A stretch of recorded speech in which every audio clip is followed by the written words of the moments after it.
Alright my friends, we've got a brand new Galaxy Z Fold7 in the house. The moment you hold the Z Fold7, its new design hits you. This is officially the thinnest and lightest Galaxy ever. At only 4.2mm thick when unfolded and 8.9mm when folded, it's shockingly slim. For context, 8.9mm is basically the thickness of a candy bar. Samsung literally says it's like a chocolate wafer bar. A pretty expensive one, to be honest. Unfolded, it's thinner than two stacked slices of cheese. In other words, it's a hair's breadth away from flat. The weight is just 215 grams, so despite its big screens, it feels lighter than many flagship phones, even edging out the S25 Ultra by a tiny margin. This new compactness is thanks to Samsung's ingenious engineering. The armor Flex Hinge has been redesigned. It's slimmer but stronger. That means the dreaded crease on the display is greatly reduced. In practice, the foldable panel feels really sturdy. They even tell us that the ultra-thin glass is 50% thicker than before for durability and the crease is far less visible. The frame uses advanced armor aluminum instead of titanium to save weight, and the front glass is Gorilla Glass ceramic too. Oh, and it's got an IPX8 rating, almost like the S series, so it won't cry if it catches a light rain. The cover display itself is change ratio. It's now wider at 21:9, making it hold more like a regular tall phone. When folded, this 6.5-inch screen gives you ample space for typing and everyday tasks, more like an S25 Ultra-sized phone. In fact, Samsung highlights that when unfolded, it offers a user-friendly experience similar to a Galaxy S25 Ultra, thanks to that wider aspect ratio. That means no more feeling like you're using a mini stick phone when closed. This one is chunky enough to text, swipe and poke without unfolding if you want. The Fold7's display are nothing short of stunning. When unfolded, you get a massive 8.0-inch Dynamic AMOLED 2X screen, up from 7.6 inches on the Fold6, with ultra-sharp resolution. This thing can hit up to 2600 nits of peak brightness, which means HDR content absolutely pops, even in bright sunlight. Everything looks vibrant and rich with Samsung's signature color punch. The 120Hz refresh rate inside and out keeps UI and animations buttery smooth. Scrolls, gaming, swipes, everything feels silky. So yeah, display-wise this Fold is a knockout. Pin-sharp text, saturated colors, high contrast. Your videos and games look incredible. The crease is still there, all foldables have one, but you really have to look for it. It's faint, especially when watching movies or playing games. Multi-window multitasking is a pleasure on the big screen. It genuinely feels like a mini tablet. In fact, running 3 apps side by side, yes, 3 apps, is totally doable on this 8-inch panel. For power users, that alone is a net's dream setup.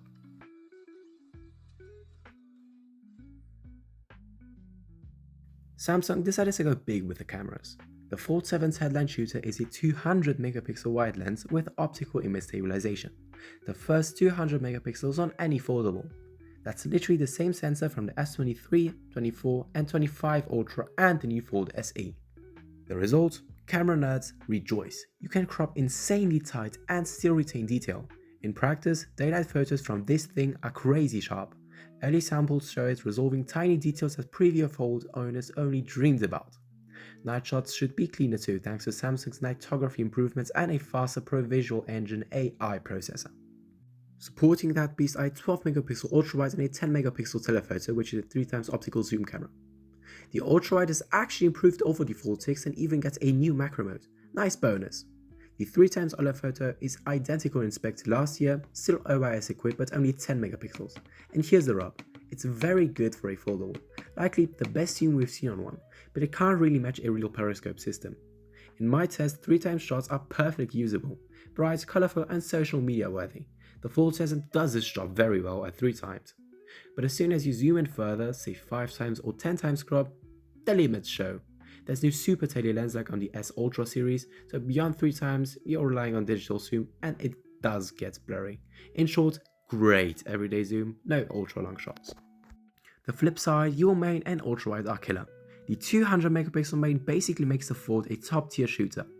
Detail and color are on par with the S25 Ultra, Samsung's Pro camera software shines through. Even the ultrawide surprises with extra sharpness and macro abilities. It's one of the better ultrawides you'll find on any phone. So for most photos, people, landscapes, parties, the Fold7 delivers nearly flagship quality results. Just don't expect to beat the Ultra at zoo level distances. Samsung also threw in some Galaxy AI photo magic, background cleanup, object removal, and even a video audio eraser to strip unwanted noises. The real highlight is integration with Gemini AI. For example, you can tap on something in a photo and instantly pull up info like which restaurant serves this dish via live AI. It sounds gimmicky, but it's a cool toy showing what this phone can do. Okay, now buckle up.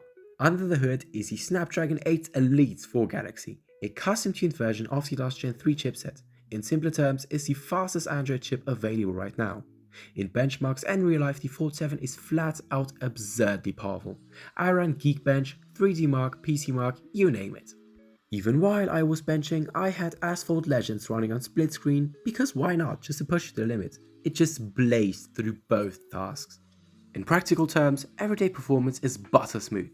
Scrolling through social feeds, editing 4K videos, switching between half a dozen apps. Everything responds instantly. Samsung's One UI 8 interface feels snappy, and it's loaded with features. More on that later. Gaming, an absolute treat. Frame rates stay locked in. In high-end titles like Call of Duty or Asphalt, it runs on ultra settings with no hiccups. The only catch is thermal management. Because the phone is so thin, it can heat up if you push it hard for a long time. During my benching game session, the rear glass got noticeably warm. This is by design. As PhoneArena points out, the thin chassis makes thermals a real pain to optimize. Stuff's review also noted that while under normal use never throttled, hardcore gaming might hit the heat ceiling eventually. In short, don't be surprised if the Fold7 asks for a breather under sustained extreme load. To its credit, the Fold7 does fine in most real-life scenarios. PhoneArena mentioned it only throttles under prolonged, heavy load similar to the S25 Ultra. In normal use, even moderate gaming or video recording, it didn't hit annoying slowdowns. It's absolutely the most powerful foldable on the market. No one can touch it without leaving foldability behind. Truly, top tier performance is an understatement here. This phone wants to replace your laptop and gaming rig, and honestly, it does come pretty close. This is where Samsung chose form over brawn once again. The Fold7 still has the same 4.4 thousand mAh battery as the Fold 6 and 25 watts wired charging. That's modest for a phone with two big OLEDs and a monster CPU. Despite all the efficiency gains in the chip and software, you're basically getting the same endurance as last year. In real life, battery performance is solid but not earth-shattering either. You can get from morning to night with moderate use, but heavy gaming or video streaming on 120Hz will force a mid-evening recharge. PhoneArena's metrics, web browsing around 14 hours, gaming around 8.7 hours put it below average compared to other phones. In short, plan on plugging in daily. So yeah, the battery story is good enough. Mixed usage, decent. Marathon gaming, you have to tether to the cable or power bank by dinner. This was already a known Fold trait. Thin beats big battery every time, but it's worth repeating. Carry your charger if you go all in on this device. It's my biggest grumble. You pay ultra money but still plug in the same as last year. Samsung software here is a treasure chest. Out of the box, you get One UI 8 on Android 16 with a huge focus on foldable optimization and AI goodies. The UI is colorful and intuitive with that familiar Samsung vibe. Because the screen is gigantic, multitasking feels natural. Samsung boosted the navbar and multi-resize windows, so you can do a 90:10 split on the outer screen now, to make 2 or 3 apps all appear at once. It's approaching the fluidity of something like Oppo's Open Canvas, which is a high praise.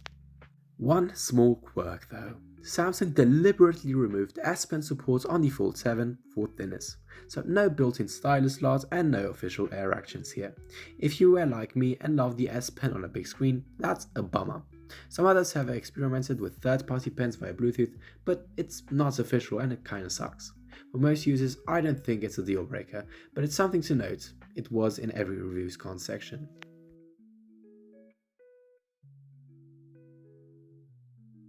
Beyond AI, One UI's got all the Samsung bells and whistles. Text Mode, which is a desktop-like UI, Samsung Wallet, Samsung Health, Secure Folder, etc. It's a mature OS at this point. Samsung's commitment to 7 years of updates also means this beast will stay up to date for as long as you own it, which is nice to know, at least until foldable tech leaps again. For network, it's got 5G on board, mmWave and Top 6, Wi-Fi 7 if your router is bleeding edge, and Bluetooth 5.3, NFC for mobile pay, all the latest standards. It even has ultra-wideband UWB for spatial awareness features, finding devices, multi-room audio, etc.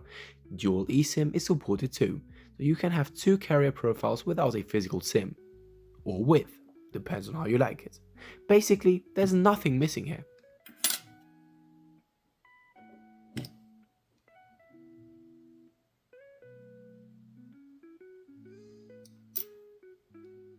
What about the audio? It has stereo speakers tuned by AKG. They're loud and clear, which are better than most phones. Great for YouTube or Netflix when folded open. In fact, I preferred leaving it slightly unfolded at a book angle on the table for a true stereo spread. You can even record 8K video on the main cam. The phone supports all the latest codecs, VP9, AV1 and DRM levels for maximum streaming quality, including Netflix HD or 4K. On the durability side of things, the Fold7 uses Gorilla Glass Ceramic 2 on the back and IPX8 water resistance, which unfortunately has got no dust rating. The inner screen has got a tougher ultra thin glass. It's still not as rugged as a flat phone, but expects better scratch resistance than older plastic panels. Samsung puts a pre-applied screen protector film on it out of the box. You want to invest in a case though. Samsung's carbon shield or silicone case are made for it. No case is included, which is kind of a shame at its price, so budget in another $50 for protection. Let's be frank, the Fold7 is insanely expensive. The base model 12 gigs with 256 gigs of storage starts at around $1,999. That's $2,000 for a phone. A lot of money. And that's without bumping to 512 gigs or 1 terabyte or extra RAM. Is it worth it?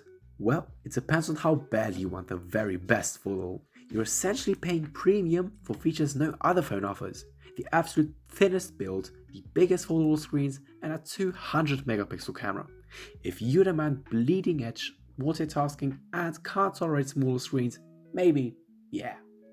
Also consider, you could spend around $1,200 on an S25 or S24 Ultra, which has a better camera hardware plus better battery and S Pen, and get a mid-range tablet for around $300 to $400 and still be under the Fold's price.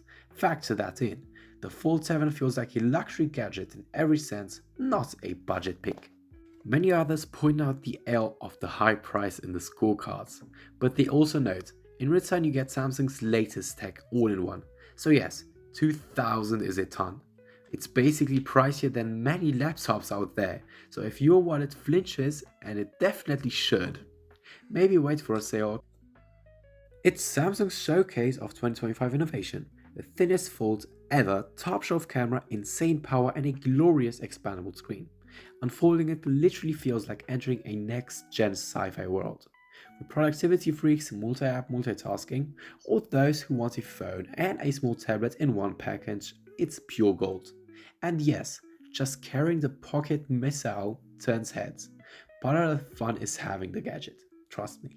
On the flip side, literally, if your main usage is day-to-day phone tasks or you're on the go all day and rely on battery and quick charging, maybe pause for a moment. Coming from something like the S22 Ultra, ask if you miss your stylus or need that long battery life. For most people, even the Pixel 9 Pro Fold or the Oppo Find N5 might offer better value. The Fold7 isn't for everyone. This thing is a beast, no doubt. It shrugs off heavy workloads, yes, even my split screen Asphalt plus benchmark torture test. Like it's nothing, but at nearly $2,000 it's in a league of its own price. So, if you're itching for the best, want to brag about a 200 megapixel camera and don't mind babysitting a charging cable, this is likely the best foldable you can get right now. Otherwise, it might be a wait and watch situation, or just wait for that sale. The Galaxy Z Fold7 is ultra powerful and ultra premium, but it's also ultra expensive. It delivers almost every promise of what a foldable should be, except affordability. Use it and it will feel magical. Just make sure your bank account is ready for a ride, and I'll catch you in the next one. Peace.